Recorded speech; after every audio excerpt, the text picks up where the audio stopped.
Eh, Yung nangyari yung controversy ni Jamie Malonzo doon sa Kentucky Fried Chicken, di ba? Oo.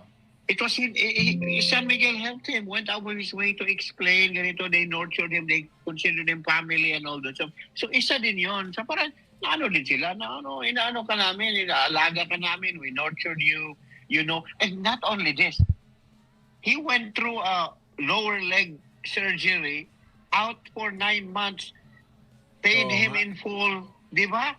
Di ba? And then Oo. all of a sudden, we play for 2 months and you leave. Oo nga. Oo nga. So hindi ko rin ma-blame ang Ginebra. Diba? Tama. Diba? So they gave him all the Yeah, time yeah. of the, okay, kailangan mo ng surgery. Sige, okay, we'll still pay you. Hindi ka namin i-trade, whatever. We will make sure you're healthy and you can come back. Laro tayo, we'll win championships. So, and this also, Boss Idols know, this also happens at the time na sinabi mo na medyo gusto na ng Ginebra na, mag-Grand Slam. And then you lose a piece as big as Malonzo, di ba?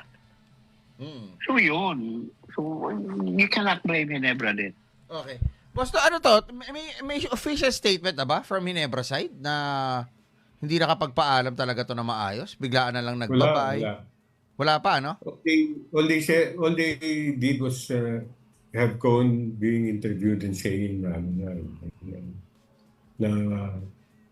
they accept na they're willing to they willingly let go of once the offer was official. Ah. Dahil nga it would put the player in a better situation financially, di ba? Mm.